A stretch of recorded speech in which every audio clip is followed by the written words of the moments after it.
26 जुलाई 2026 के दिन UK07 rider के चैनल पे एक म्यूजिक वीडियो अपलोड होती है जिसका नाम है अनाथ। उस वीडियो में सब कुछ नॉर्मल था। अनुराग की जिंदगी की कहानी चल रही थी जो ऑलरेडी सबको पता थी अंटिल 2 मिनट 10 सेकंड पे। उसके बाद उस म्यूजिक वीडियो में ऐसा ट्विस्ट आया कि लोगों की आंखें फटी की फटी रह गईं। मेरे लिए मर चुका है, मैं सच बता रही हूँ।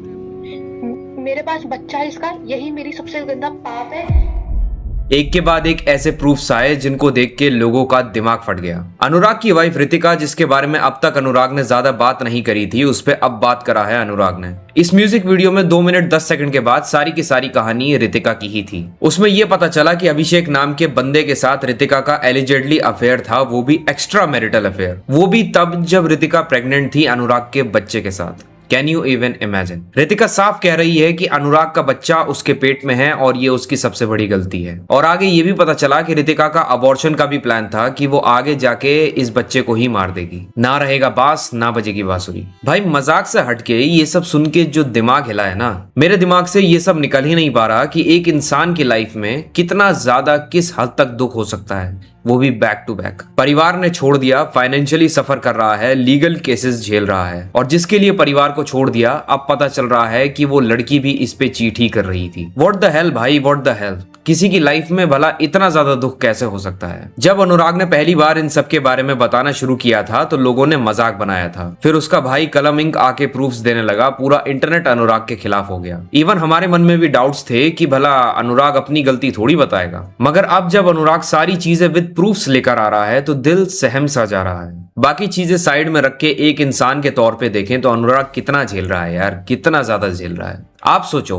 आप कमाते किसके लिए हो? आप सक्सेसफुल किसके लिए होना चाहते हो? अपने परिवार के लिए ही ना, कि आपके माँ बाप आप पर गर्व करें और बीवी खुश रहे। मगर अनुराग की सोचो, वो अब कितना भी पैसे कमा ले, क्या उसे सेटिस्फेक्शन मिल पाएगी जिंदगी से? वो अनाथ हो गया है और वो जिंदा लाश बन गया है। ऊपर से अब खुद के बच्चे से मिलने के लिए पैसे देने पड़ रहे हैं। अनुराग ने 37 लाख रुपीस दे भी दिए हैं सिर्फ इस वजह से कि वो अपने बेटे से मिल पाए। क्यों भाई, चीट भी तुम ही करो और उसके बाद पैसे भी तुम ही मांगो। व्हाट द हेल यार, कैसी दुनिया है ये। एक वक्त था जब अनुराग डोभाल की जिंदगी हर उस लड़के का सपना लगती थी।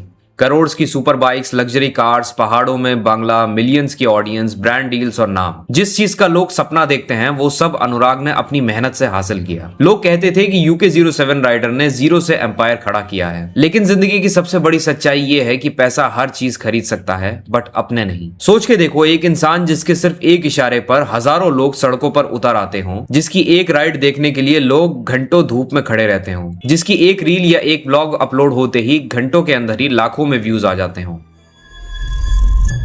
जिसके लिए फैंस सिर्फ ऑडियंस की तरह नहीं बल्कि फैमिली की तरह खड़े रहते हों, आज उसके पास सिर्फ 4 दीवार हैं। सोचकर ही रूह कांप जाती है कि एक लड़की जिसके लिए एक बंदे ने अपने पूरे परिवार से बगावत कर ली, जिस रिश्ते को बचाने के लिए वो दुनिया भर की नफरत झेलता रहा, वो लड़की उस वक्त उसे चीट कर रही थी जब वो उनके होने वाले बच्चे को अपने पेट में संभाल रही थी। और इनसे भी ज्यादा खौफनाक थी वो अबॉर्शन वाली लाइन कि अनुराग का बच्चा अभी मेरे पेट में है और ये मेरी सबसे बड़ी गलती है। भाई ये सुन के किसी का भी दिमाग फट जाएगा। ये सिर्फ चीटिंग नहीं है, ये किसी इंसान के वजूद और उसके जज्बात का पूरा कत्ल है। सोचो, पहले अपना परिवार चला गया, फिर लीगल बैटल्स शुरू हो गई, सोशल मीडिया पर रोज कैरेक्टर असैसिनेशन हुआ, हर दूसरा इंसान तुम्हें झूठा बोल रहा था, और फिर एक दिन तुम्हारे सामने ऐसे चैट्स और रिकॉर्डिंग्स आती हैं जो ये दिखाती हैं कि जिस इंसान के लिए तुमने सब कुछ दांव पर लगा दिया, शायद वही तुम्हारा सबसे बड़ा दर्द बन गया। और सबसे ज्यादा तकलीफ किस बात की होती है पता है? लोगों को सिर्फ करोड़ की बाइक्स दिखाई देती हैं, लग्जरी कार्स दिखती हैं, सब्सक्राइबर्स दिखाई देते हैं, लेकिन रात को जब कैमरा बंद होता है और इंसान अकेला होता है तो उसके अंदर क्या चल रहा होता है वो किसी को नहीं दिखता। और इसीलिए शायद इस गाने का नाम अनाथ रखा गया। अनाथ सिर्फ वो नहीं होता जिसके माँ बाप ना हो, कभी कभी इंसान तभी अनाथ बन जाता है जब उसके अपने ही उसे छोड़ देते हैं। जब पैसा होता है, शोहरत होती है, लाखों फैंस होते हैं, लेकिन घर पर वापस लौटकर कोई गले लगाने वाला नहीं होता। और सबसे दुखद बात यह है कि इस कहानी का सबसे बड़ा नुकसान शायद किसी और का नहीं, एक छोटे बच्चे का है। चाहे माँ बाप के बीच जो भी हुआ हो, उसका असर उस बच्चे की जिंदगी पर पड़ता ही है। उस बच्चे ने ना ये लड़ाई चुनी, ना ये कंट्रोवर्सीज, ना ये डिवोर्स, मगर सबसे ज्यादा भुगतेगा वही। बाकी एंड में बस मैं यही कहना चाहूंगा कि भगवान किसी को भी ऐसा दिन ना दिखाए। और एक बात याद रखिए, इन मामलों की कानूनी और फैक्चुअल सच्चाई का फैसला एविडेंसेस और लीगल प्रोसेस ही करेंगी, लेकिन एक इंसान के दर्द को समझने के लिए कभी कभी कोर्ट के फैसले का इंतजार नहीं करना पड़ता। खैर, आज के लिए बस इतना ही। अगर आपने ये पूरी कहानी देखी है तो कमेंट्स में जरूर बताना कि आपका इस बारे में क्या ओपिनियन है। वीडियो पसंद आई हो तो लाइक कर देना, चैनल पर नए आए हो तो सब्सक्राइब कर देना। I will see you in the next video.